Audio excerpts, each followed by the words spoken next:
See you in Bible study this morning. Good to be here with you. Amen. We're going to look at preparing to die, and I'm assuming we're wrapping this up this week and move on to something different next week, and more spiritually edifying hopefully next week. And so we're going to look at that. But the idea and the point of this was being spiritually and physically prepared to step into eternity. And I hope that if nothing else, you're thinking about ways forward. If you don't have a will in place, or you're not prepared to have those, hadn't been prepared to have those discussions with loved ones, that maybe you could. The first week we talked about being spiritually ready, and if we are spiritually ready, then there's no problem in talking about it and preparing for it. And then last week we talked about some of the principles and of thinking about conversations that ought to be had, and then after that thinking about finances and savings and life insurance and superannuation. And people asked a couple of questions I said I'd look into. Number one, does superannuation get taxed? And so as part of the inheritance that the beneficiaries get, the answer is no, that it's generally just a part of your inheritance. There's no further tax on that. And then if someone dies and the question was without assets or without anything, they've got nothing, just has some debt, does the person that is the executor of the will are they responsible for that? And so that depends. And that if there's no assets, no life insurance or anything, was the debt secured against anything? So obviously if you have a mortgage, it's secured against your house generally, and so therefore the bank is going to take the house. But that means that's not what the question was. If someone dies without anything, therefore what happens? And so if there are other things owed, generally that, if they're drug debts, then you can take that up with the drug dealer. But if it's generic and otherwise, then no. Normally a bank won't pursue a personal loan if it wasn't secured against anything.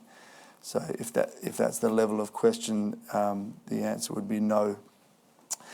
Okay, so let's talk then about, as we close, the idea of other things to prepare for.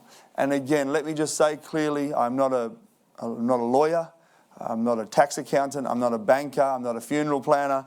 I don't know everything about wills and everything about tax, but I am a pastor, and the idea is to help people think about their future. Many times weddings are in churches, funerals and memorial services are in churches or in chapels, and a pastor is often involved in that.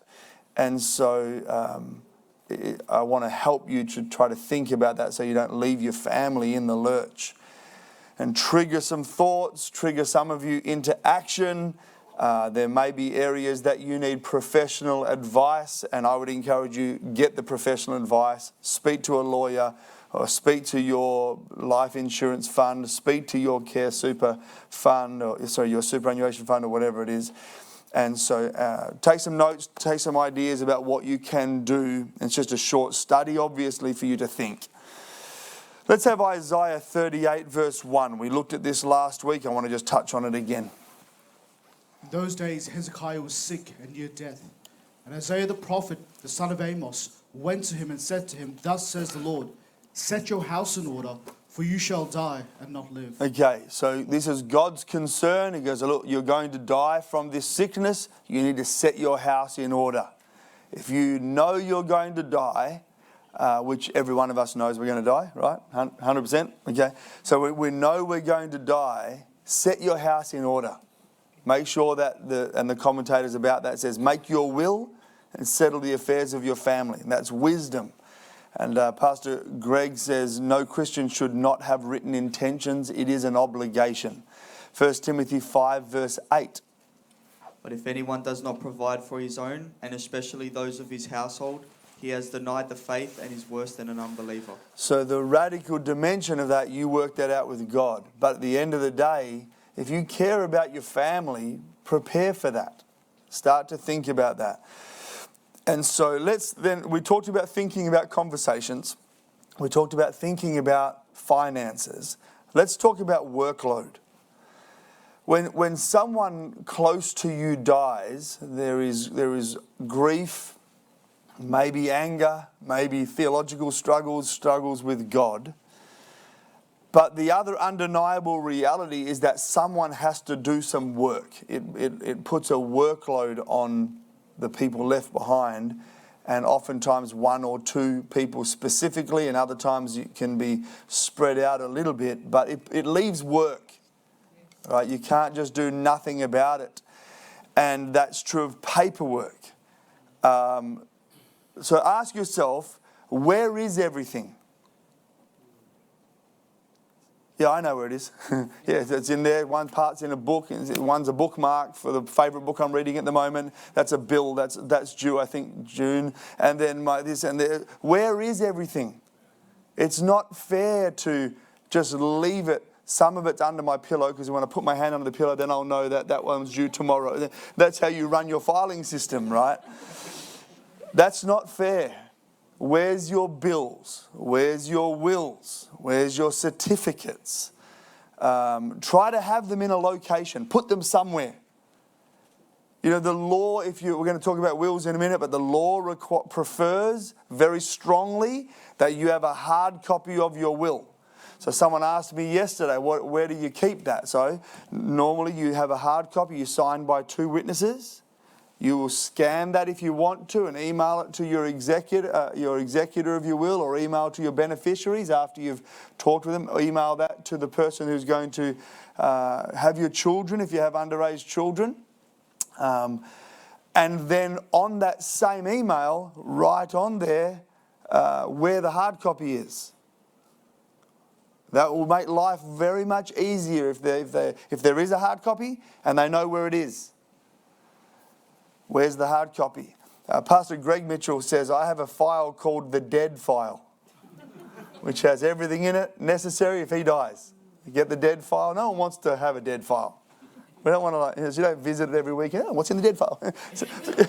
But it's where everything goes. If he was to pass away, there's a file where everyone knows, his wife knows where it is. And so in marriages, often a husband will take care of the bills, or vice versa. But take care of the bills, the budget, the insurances, the car issues, the emails. And the problem with that is if the wife doesn't have a clue where to start.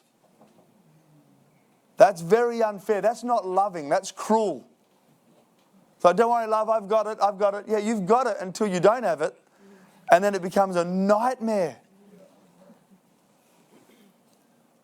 Pastor Greg Mitchell, again, does his series Preparing for Death, or Preparing for the End. And so recommends that, if you've got a file to be backed up, if it's on the computer, put a backup on it.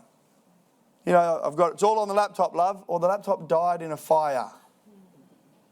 Where do I get it? Or if you've got it, paperwork and all your certificates and everything, just put it in a fireproof, waterproof case or a safe or some dimension. It's not that expensive, not that difficult to have a spot for things. And if it's all scanned and on a computer, well done. Congratulations. Where's the passwords? Does your spouse know the passwords? They have to know where it is on the computer. And, the executor of my will knows the password to my phone, and all my passwords are on there.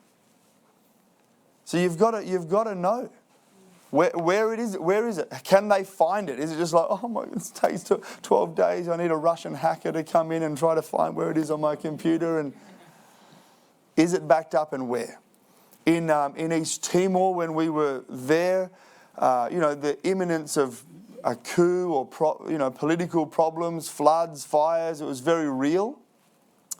And so we got all of our certificates before we had left. We laminated our marriage certificate, our birth certificates. We had our passports and cash, and all of our legals in one packet, plastic case, and we kept it somewhere above the flood line, and everyone knew where it was. one of the things I did was every week I made sure I filled up with fuel. Doesn't matter how much, because you don't use that much fuel because you're just driving around slowly everywhere. And the place is not that big a place. But every week I'd top up the fuel tank every week. So I knew that I could grab my laptop, and we'd head to the hills.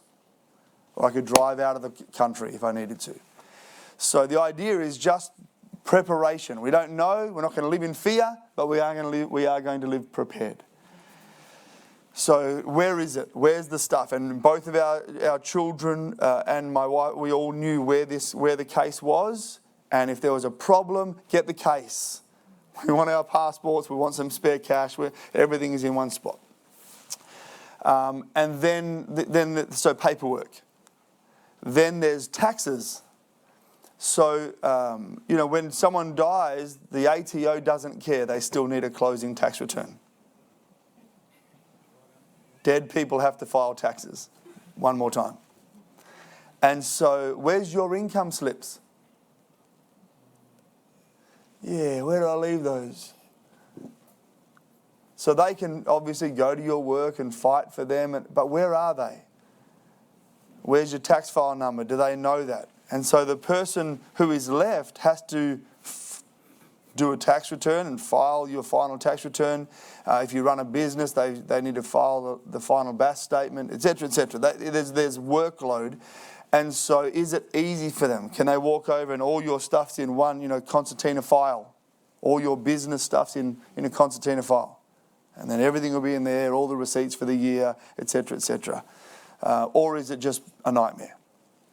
And I know people who, all their taxes in a shoebox, in no order, and no, well, that's nice for you, but you should think about the future. And, if there are some people, maybe even here, that you are dodgy in your taxes. Okay? So you ought to think about, maybe you haven't even put a tax return in. I was talking to someone recently, and because of circumstances, they didn't think, 5 years haven't put tax return in. Right? 5 years, I was travelling, and 5 years. And so there are Christians, so I had some sharp words, and they're all done. They're all caught up. Hallelujah. But someone has to do that. And so if you are not doing your taxes or not doing your taxes right, someone has to do them. When you pass away, you're leaving a mess. And you're leaving a lot of work and a lot of problems behind you. That's not Christian. So let's talk about that. If there's any questions, let's open it up right there in regards to paperwork, load and taxes, and then we'll talk about wills. Tony. Pastor, what about if a person has like a multiple places, different countries have different tax laws, so how does it work if, like for example, I have assets here and assets in India? No idea. Yeah, I really don't know. And I suppose I think that's why we're doing this, is that you need to find out. And especially if your assets are in India in your name, how does your executor know that? And then does it matter to you? Or are they locked up? Is there a tax by in your case, the Indian government? What is that? And where does that fall? Or is it in dual names in India? Maybe that's a wisdom. So anyway, you have to find that out. You've got to work that out. It's good. It's worthy to try to figure that out. Or should it all be in the name of a trust? If you have it all in the name of a trust, can you do that? If you get finances from different sources, doing a trust is often a better way to go. But I'm not full bottle on that, so I'm not going to try to answer questions. But it's a good question. It's something that I can't answer, but it should be answered if that's your situation. Very good. Any other questions about taxes and paperwork and loads of junk that we're leaving behind for everyone? Glory. Have it all in one spot. Jordan. Pastor, at what point in the legal way does a lawyer become involved with like wills? We'll talk about that right now. Very good. So let's talk about written intentions. So by written intentions, we're talking about a will, an addendum, or a living will. So just for the sake of this morning, we're not going to talk much about it, but let's talk about a living will. And just things to think about, right? You don't have to do this, but a living will is in the case of a medical emergency or mental issues that you ought to, or potentially that person should have a medical power of attorney, POA, or a financial power of attorney. So a living will is legally supposed to be written by a lawyer and must be approved and signed by a doctor if it's a medical one. And so you can do your own research on that. But basically that's saying if I all of a sudden cannot make medical decisions for myself, it's not always natural that my spouse is going to be allowed to make those medical decisions unless I have a power of attorney, her as my power of attorney. The doctors might make that decision. Financially, same. If I am alive, that even held on by life support, that if I don't have a written power of attorney, they may not be able to make the decision about my finances or access finances. So if that fits your situation, you may want to think about a living will, which generally speaking, you can't just write yourself. You have to have a lawyer do that. Then the other thing is with a will or an addendum to a will, which someone else calls a memorandum of wishes. A memorandum of wishes, I think, is the legal term, or an addendum. What that is you have a will, and then normally to the people that are going to, or the person that's going to look after your children, if you were to pass away, you have an addendum, or you have a piece of paper basically that says, this is what I would like to happen. It's not legally binding if you do that. You should not, there's a couple of rules if you're going to write an addendum. So I would encourage parents, if you have underage children and you have a will's easy. It's not that big a deal. Write a will. Or go to a lawyer and have a will written. But an addendum to that is, what do you want? You can make it legally binding in the will, or you can just let them know your wishes if you trust them. And that would be in an addendum to the will. But the lawyer says a number of things. Number one, you're not allowed to attach the addendum to the will, or it may become blurry or legally binding. Right? Number two, it should have on the addendum, this is not legally binding, or something to that effect. David? When you talk about wishes and things like that, you're saying like they can never play AFL, they must play like a hypothetical. There you go. Yes. Yeah. Yeah, so when we did one, when our children were young, we had a will. And then we added to that an addendum. Like, if this is what we would like. I know this is not legal, and we wrote on there. We know this is not legally binding, but this is what we would like. We would like our children always to stay in the Potter's house. In other words, if you're going to fulfill how we're feeling right now about raising our children, this is what we would like. We would like you to tithe of the life insurance and such to this place. And with the balance, I'm going to gift you $50,000, whatever it was, to buy a car so that you can look after my children better. But the vehicle is a gift to you. It's not part of the inheritance to the children. Things like that. And we just write down what we're thinking. The house should be worth this much, and this should be this, and this should be about this based on this date. And this is what we would like you to do. Invest that if you like, and then put the rest, let the children's education be based on the interest from there, blah, blah, blah, blah, blah. Things like that. But it's not legally binding, but it's some advice on the way we think we would like our children raised. Right? We want you to discipline them the same way as we would, blah, blah, blah, blah, blah. If they don't do that, it's not, the police can't go, you're smacking them today. Right? It's not legally binding, but it's just giving them permission of the way we're thinking. But that's good. John? I just want to add to that, Pastor. I guess in the will, you want to mention few other people as well. So, for example, a family is flying on the plane and the plane goes down. So most probably the benefactor is with you and gone down in the same plane. So you want to have a couple other names nominated in there. That's true. So if you speak to a lawyer about writing a will, they're going to cover all that for you. But yes, if you're writing on a napkin this afternoon at lunch, normally it should be something like that your beneficiary is, whoever that is, in my case, my spouse. And if my spouse predeceases me, which means dies before me, or dies within 30 days of me, I leave everything in equal shares to my sons and my children. And then if my children predecease me or die within 30 days of me, then I leave everything in equal shares to, who cares? Someone else. My father-in-law, mother-in-law, my father and mother in equal shares, right? So yes, you're covering your base. Obviously, if you have grandchildren, you might want to consider your grandchildren, right? But that's okay. And then that's the language you use. It's quite simple. But again, if you have a lawyer, they're definitely going to cover those bases with you, David. I was going to ask later, but you raised it.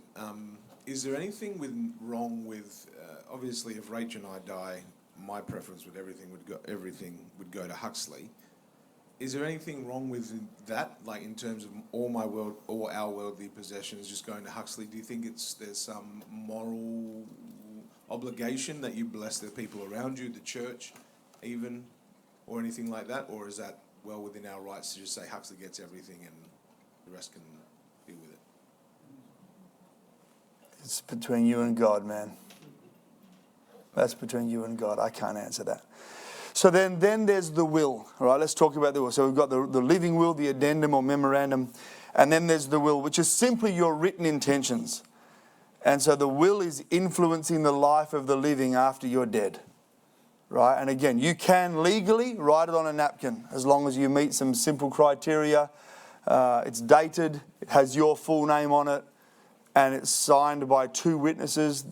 You're legally now allowed to have the beneficiary as a witness, but the courts don't like it in Australia. So I'm just letting you know that they prefer that you have 2 witnesses. So the last time, we have redone our wills over and over because ours is a very simple will. And so, last time we had Pastor and Claudia, here, sign this, thanks. And they're not reading the will. They're just signing against my signature. They're saying that's Chris Plummer's signature. That's what it's for.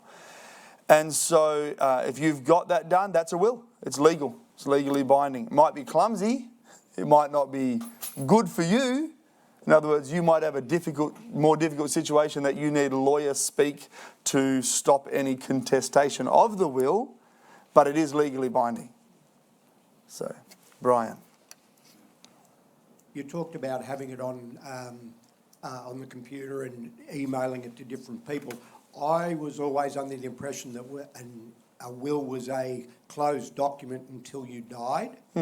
So you're saying send it to whoever I send it to, my daughter, my son, my sons, as an open letter. Here we go. No, Joel, you're getting nothing, and Lord, is that how it's done? And I'm giving it all to the cat. Well, with respect, it's a good question.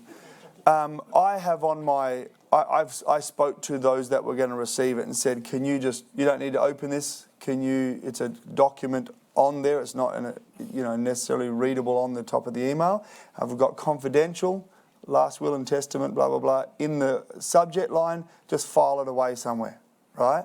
But if you decide to rule one of your children out of the will and send them a copy of the will, you're asking for problems anyway, right? But you are correct. A will does not take effect until you die. It's a closed document, and historically that means a sealed envelope. But if you send a sealed envelope to someone, they rip it open it and do what they want. But they're not going to be able to apply that until after you die. They might have, if you tell them that they're not getting anything, they might have a team of lawyers waiting for you to die. But that's another subject. But you are legally allowed to email them if that's what the question is. And if you have no will, we talked about that. It's called intestate, which is no testament. The courts will decide who gets the money, and it will likely, in a normal family situation, it will normally go to the spouse. then the children, then your siblings, and then grandparents, etc. But it won't be quick, and it will burn some of the money. Right? And lawyers who are getting paid by the hour, they don't care how long it takes. You figured that out?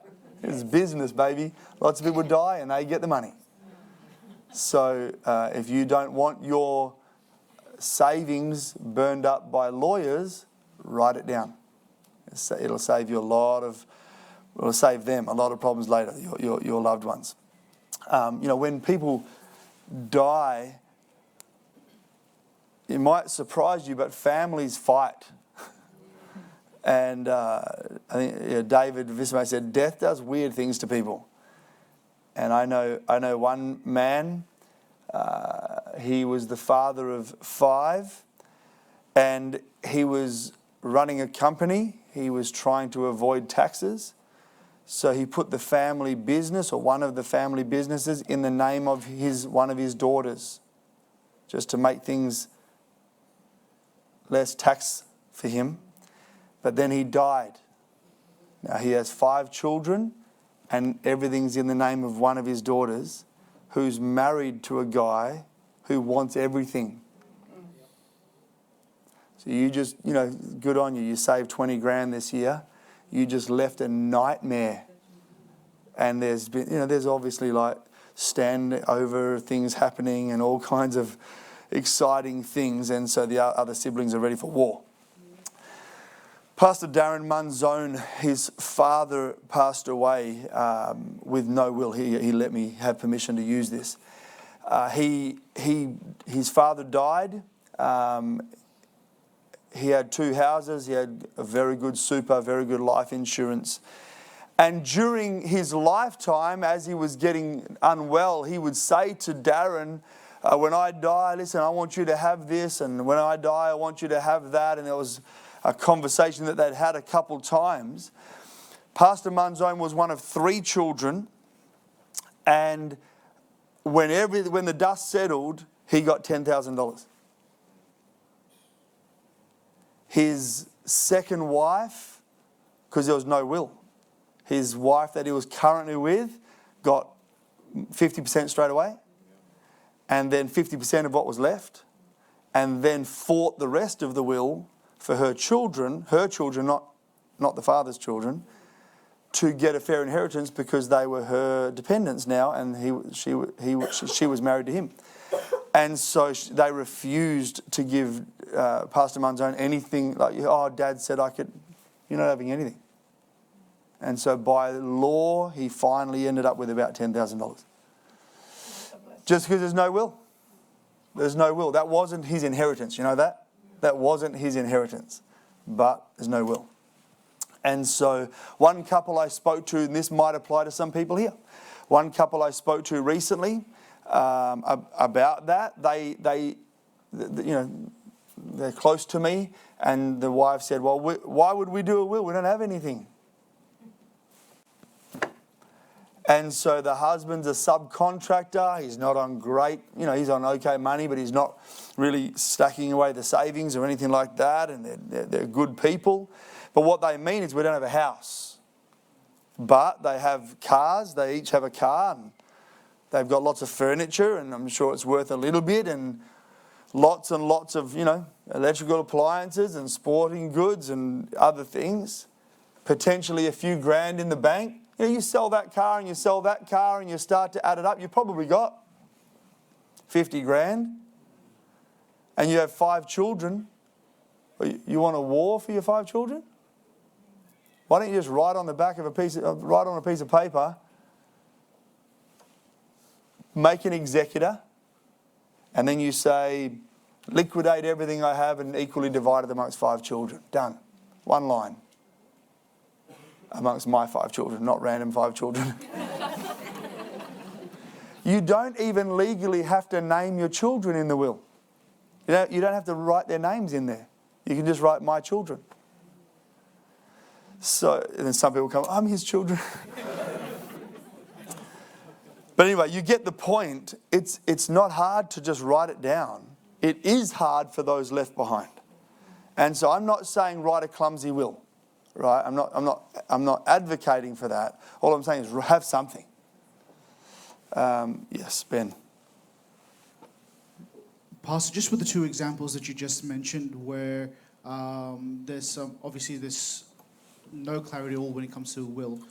On the other side of that, if you were the child, if you were in Pastor Manzone's place, what attitude do you recommend we should have in that situation? Should we be pursuing the inheritance in full, fighting that, or? Well, that's a great question, Ben. Can I just say, they said to Jesus, one man said to Jesus, Jesus, can you tell my brother to divide the inheritance with me? And what did Jesus say? Who made me arbiter?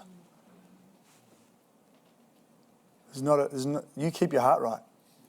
If you get nothing, if my dad writes in his will, don't like him anymore, he gets nothing, I wouldn't fight it. Personally, I live another life. I love my dad to death. No, not literally. I love my dad, and I'm sure he won't do that. He's a good man, but I'm not going to chase against his will. That's his will. It's his money, and so I'm not going to die on the wrong battlefield, man. So personally, that's up to you. But if Darren Manzone had fought that, guess who gets the 10 grand? The lawyer, right? And so that's the way you want to live your life, and that's up to you. But I'm going to just keep my heart right. It's not my money anyway. It was going to be a gift, and I didn't get it. Exactly what Pastor Manzone's done. He's upset. In other words, that doesn't sit well in your stomach. But he's got a life to live, man, and children to raise and ministry to have, and he's not bound in his heart at all by it. And I think that's the wise way to do it. Brian.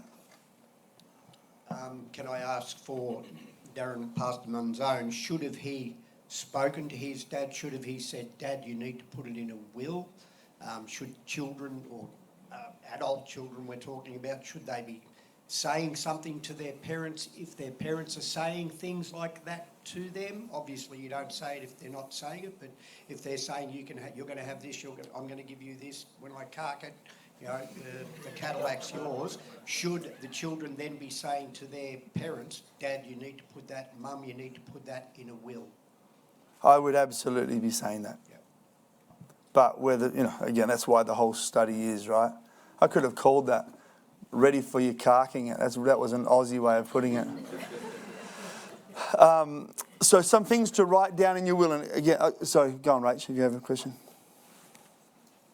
When it comes to funerals, in your experience, what's the best way to prepare for it? Is it best to have funeral insurance, or is it best to just say in your will that some of your estate will be used to cover costs, or what's kind of the easiest way to go about it? You don't have to. It's automatically going to be costs first anyway. So your funeral will be first in your by the executor. But if you want to itemise that, that's fine. If you have a funeral plan, it definitely ought to be written down there so that the executor knows about that. I know of someone who had a funeral insurance paid up, and then the funeral company tried very hard to make that difficult for them. And then they said, you've got to choose this, you've got to choose that, and that wasn't included. And so then they had to go through the fine print, 3 days after their loved one dies, they've got to go through all the... No, it did include a casket. Oh, yeah, sorry about that. So that was going to be another, thousands and thousands of dollars. So, in one sense, sure, if you're heading closer and closer to that direction and you have funeral insurance, or you've got a prepaid insurance plan or whatever, that would be a nice way to, put aside $15,000 or whatever, because that normal funerals are somewhere between $9,000 is pretty low to about $20,000. So 10 to 16 grand is what your funeral is going to cost. So if you've got that money and you think you're wealthy, maybe pay for a funeral, prepay for a funeral. But anyway, that's I don't have an opinion other than that. But some things to write down in a will. Again, if you go to a lawyer, you'll get this anyway. But where do you want the funeral? So if you listen, if you want to have you've been to the Potter's house all your life, and you've got other family that are not in the Potter's house, you may not You may be leaving a war behind. If you want a funeral in the Potter's house, write it in your will. It's legally binding then, right? Or run by the Potter's house. It's going to be a bit rough to bring the casket upstairs, but in the garden, do a garden one. There you go, sister. And so, but you might think about it. I know people, and have had to be part of funerals where people have passed away, and they would not be happy that their family whisked their body off to do a Catholic funeral somewhere when they've been in the Potter's house for 30 years. So if you put it in the will, it's legally binding. Again, who do you want to be legal guardians of your will? Of your children, of your children. If you die without a will, unsaved people will give your dependents to your family. Someone else that they don't love God, they don't know the Bible, they don't know, but they're going to make the decision for you who has your children. Are those people saved? What church do they go to? Are they witches, drug dealers? Do they care about your children at all, in your opinion? Will they raise them as close to the way you would as possible? Do they even care the way you raise them? But unless you want the government to make that decision, write it down in a will. And then, as I mentioned last week, discuss with that person before you leave them your children. They don't want to find that out. You're now the legal guardian of 11 children. And so, and so we talked about this a little bit last week, but the idea that if you're thinking about having a legal guardian who has medical problems, has financial problems, so they're going to get all of your estate to look after your children until they're old enough, can they do that? Will they do that? Will they say thank you very much and buy a Lamborghini? Like, what are they going to do with it? Do they have your best interests at heart? So that might be your parents, like to look after your children. It might be, grandparents, or it might be a friend. But it's a sober decision to make, a very difficult decision, but you ought to write it down. Talk to them and write it down. And then who's your inheritors? You should decide who gets your things. And in some cases, what things. If you've got a whole lot of gold, is someone going to get that? Right? Or do you want it all liquidated? Because if you write in there, liquidate all my assets, you don't get a choice. The engagement ring, the wedding ring, it gets liquidated by law. Unless your executor is stealing it and putting it in their pocket, by law, it all gets melted down, sold on the market, and it gets. If you write, let everything be liquidated, that's what happens. So just have some think about that. The distribution of your assets, who gets what, when, how old are they? So by law, if you don't write down an age that say for example, you say my children get everything. If you don't write down an age, it's 18, by the way. It's not 17, not 16. They can't get it before they're adults. But at 18, they get everything, right? Unless you write down, 21. When our children were younger, in our addendum, we wrote something to the effect of, because I trusted the person that was the executor and the guardian of our children, if that was to happen, I wrote down on there that if they're not in the Potter's house, it's your discretion whether you give it to them if they're not born again. I don't want them to kill their lives. So I'm sure my kids would hurry up and get saved and pray a prayer, hallelujah. But anyway, then when you talk about the executor, which means the person who has to finalise your estate after you die, choose someone carefully. Wisely. Number one, they need to be intelligent. Right? If you get someone that doesn't know how to use a calculator, if they have to count to remember how many hands are on one hand, how many fingers are on one hand, you ought to find someone else. If you've got to repeat to someone 4 times where something is, choose someone else. All right? So you need someone who's intelligent. You need someone who's organised. Because they have to be able to find things, find paperwork, go through your system, understand your system. You need someone who can handle money. They've got to have access. Where's the accounts? What accounts? They've got to have some kind of a system where they know how to write things down and have an order. And it's going to, in between their life and their job and their family and their ministry and their life, they actually now have this other whole life of rolling up your estate that can take a year. So month after month after month after month, I can't be bothered doing this anymore. Well, you need someone who's intelligent, and you need someone who is organised, and then obviously you need someone who's trustworthy.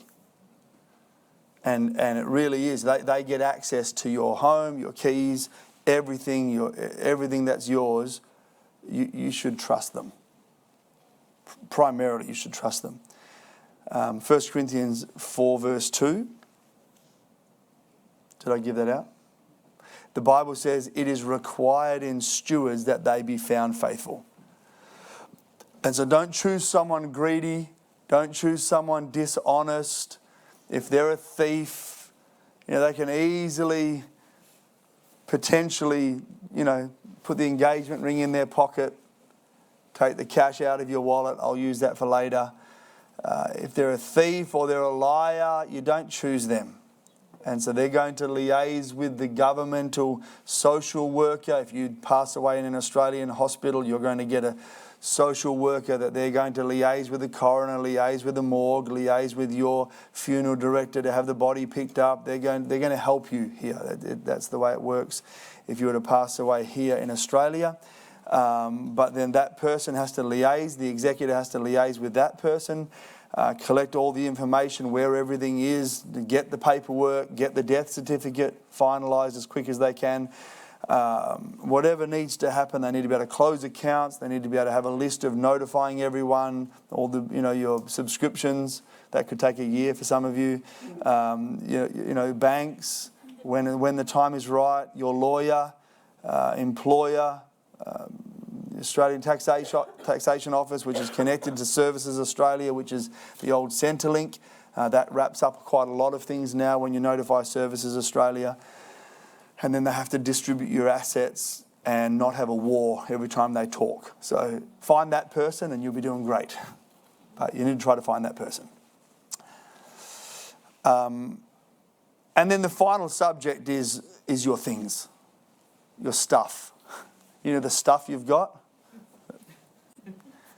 You're going to leave that with someone. And so many of you, many people, spend their lifetime accumulating stuff, right? Just move house 2 or 3 times, you know what I mean? And that doesn't include the stuff at your mum's house and your mum's garage. Oh, the mum's attic, that's right. My son's family. That's right, we left some stuff in Afghanistan and we left some stuff in India and some stuff in Africa. And that's, okay, well, it's all your things, all your objects, all your tools, all your games, all your hobbies and all your cables and all your computers and the hard drives that you were going to clear 40 years ago and all those things. And over years, that multiplies. And it's become part of your furniture. You've dressed the front of it and put it in the back and you've got a book. Someone's going to have to go through that. And I have helped a few people over the years move house. And so what's going? Just this stuff here. I've discovered it's not just that stuff there. There's stuff in the attic, there's stuff the garage, the 2-bay, it's 3-bay now, is it? 3-bay garage. And I put a shelving system on top, there's some things on top of there. And then, you rock up in your Tarago van because it's just this stuff here. We've got all that in and forget it. 12 loads later, And so, then you get given things and appliances and towels and mugs and candles. And candles. And listen, you haven't burnt the last ones. You know it. And so you put more stuff under the bed. There's these low-lying bed boxes now that you haven't opened for 12 years. But remember you bought those from IKEA? You open up, slide them under the bed and forget about them. They have candles in them too. And listen, I have met women who have commercial quantities of shoes that they don't want and no one else wants, and I'll promise you, your children won't want. Right? And for 20 more years, then they'll want them, but that's another subject. And so you have to think, someday, someone has to get rid of that stuff. Gumtree doesn't have the algorithms to handle that quantity. All right, then they're going to be there for a month of Sunday. You can't do that to people. And I know Aussies think it's the biggest joke of all to leave all your junk for someone else to sort out. But that's wrong. You don't hate them that much. There's too many things. And you have broken things at home you never use, you're going to fix it one day. Yeah, when? When? And when you fix it, listen, it has no resale value anymore. All right, it's IBM. It's old. It has an incandescent light bulb in it. Like, no one wants it. And your children don't want it because they've got their own stuff by now. Right? They've got their own cupboards full of garbage, and you've already given them too many things and they don't want it. They pretend they like it and it goes in the bin anyway. So they've got their own things. They've got their own colour, in the kitchen, You've got all your black stuff. They don't want black stuff anymore. They want pink stuff. And that'll change next year, I know, but they don't want yours because they want new. Filing cabinets.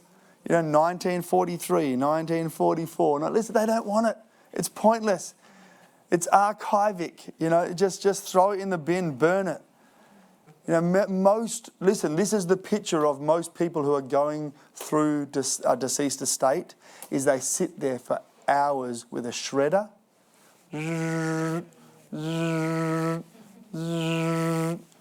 For days. That's what lots of estates look like. So you do it. And you have sentimental things, I'm sure, and obviously there are some sentimental things, but your storehouse of 1980s lamps won't mean much to your kids. They have lamps. Your kids' lamps, they turn on by voice command. They don't want yours. Click, click, they don't want that one. You'll be in heaven. People are going to be throwing darts at your photo on the dartboard, That's stupid. Maybe, listen, I'm not saying you should live in an empty house on an air mattress, right? But maybe a garage sale and a dumpster might just be a blessing for the future. Amen. Any comments or questions? If you're 90 years old and you're still a hoarder, you're being cruel. Amen. Danielle. So I'm the executor of both my parents' wills, thank God, because one sister I'm the youngest of three girls. My older sister's just waiting for the money, her and her husband. Well, when you die, how much are we getting? Don't you spend my inheritance. Don't go on a holiday. It's my money. Mm-hmm. And the other sister has actually written her name on items in the house. Mm-hmm. When Dad dies, this goes to me. Yep. And she's made my dad sign it. And he's just doing it as a joke. That doesn't make that legally bound, though, because it's not in the will. It's not in a denman time, whatever that word is. My parents were very wise making me the executor of both their wills. That's not going to stop the war, though. No, but that war's Those now post-it on notes, sticky notes might have a lot of sway. The war's now on me, which is fine because, I know how to kind of navigate them. So my mum's good idea was, she's only verbally said this, I want each of you in turn to pick an item that you want. And it's like, well, okay, obviously the most expensive things are going to go first and then they're going to go around and all the rest of it. But because that's not written, I'm not going to be abiding by that. That's between you and your conscience. That's fine. But the thing is, with it though, is as the executor, you have to make that, you have to be really fair in each avenue of whether it be money, houses, items, sentimental things and things like that. The executor is not enacting fairness, they're enacting the will. You're enacting the will. So if you want your So parents they're to give saying away certain everything's to things, go, put it in the will. In the wills, everything's to go equally between the three of us, But is that liquidated or is that dished out? dished out. Who determines value? No one determines value. Okay, no worries. Because there's no value to Yeah. an item. Like, it could be valued of $1 million to you, but to me it's only worth $1. Right. Okay, so you're going to have to figure some of those things out. Yeah. Very good. Josh. Can you change your executor as, like, in the course of time? Like, Yeah, change the will. Okay. Because the executors are in the will. And so, by the way, the executor is also a trustee. If you have a trust for your estate, it's a trustee, executor/trustee. So that's fine. And Jordan. Pastor, what would be a better executor, an outsider or a family member? I can't answer that. That's up to you. So, I don't. But obviously, if it's an outsider that's someone that you trust, Yes. there's no emotional Yes. attachment to. But they have to Dishing. liaise. So, but it can be whoever you want. It can be whoever you want. Garth. Is there such thing as a joint will, where a couple can Yes. will together? Yes, I'm not full bottle on that, but I've spoken to a lawyer. They can write a will together. Yes. Very good. Orlando. Pastor, you've covered a lot of stuff, and just thinking about it probably draws me closer to the grave. But for one question, how often do you think would you recommend that you need to change your will? So, And is there a cost every time you need to change your will? that's a great question. So, for some, if you write your own will and have it signed, it costs nothing. It may not be watertight enough for, depending on your family structure and who might contest the will, etc. So if you're going to have to get a lawyer to redo it every time, it's $250. So generally the way the lawyer will write it is for longevity's sake. So you still have to, if you change your executor, you still have to change your will. If you change your beneficiaries, you still have to change your will. But if you say all of my children and you have more children, then you don't need to change your will. Right? But if you are itemising things in your will for some for Jag, some for Kit, and then we have another baby, then we never know when. Right? So then you have to redo the will. So to be perfectly honest, it depends on how you view it. Right? For me, I just changed my will. Right? But again, it's personal. It doesn't. You do whatever you like to do. But if you are going to change key components of your will, you have to have it redone. If you have a lawyer do it, you need to have a lawyer redo it. And I was told that at the moment it's somewhere in the vicinity of $200 to $300 per will. Very good, Brian. Do I have a will, and basically everything will be sold and split three ways, but you're saying Debbie's jewellery and things of value that she may wear, they are just sold off, or can my daughter turn around and say, I love that bracelet, I'll keep that? How does it work? Yeah, so if it involves a court, if it has to at all involve a court, and your will says liquidate and divide three ways, it will be liquidated. Right? If it's just your children involved only, and it doesn't, and one of them is the executor, and it's only between them, and you've all had a family meeting, and everyone knows that your daughter's getting all the jewellery, then there's no one to argue that. So they're good on you, pray, God bless you, and split the rest three ways. But if mum's jewellery is worth $1 million, and you're splitting everything else three ways, and everyone gets 50 grand, there might be a problem with that.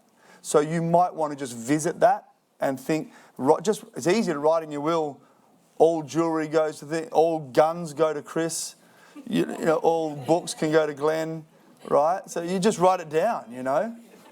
Glenn, if you're watching this, too bad. Hallelujah.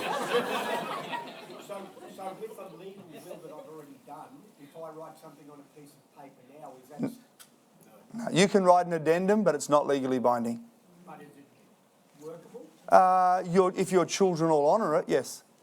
So that's the thing. It depends on if you want it to be legal, write it in a will. That's the only way. Okay, maybe one more. Spandana. Swapna. Pastor, what's your wisdom in agreeing to be somebody else's executor, especially if there are children involved? Executor meaning killing them? No, the other word. Executor. So say that again. What does it So mean? what's the wisdom in agreeing to be that word? If you're not family, or if you're family, but there are children involved, do you just by default agree to it, or what should we think about when we're agreeing to be responsible? That is a profound question. What should you think about? You have to be willing to do the workload. You have to be willing to. Someone asked me one time about potentially being an executor, but they have things overseas. I don't have time in the role that I'm in right now to agree to being your executor. There's no way that I could fly internationally to resolve your assets and find out who and argue with the government of a foreign country to find out your tax laws and you do that, bring all your assets to Australia, and then I'd be your executor. So, but very sobering. I mean, it's very amazing that someone would ask you, but then there is a bit of work involved. And if there are children, then what?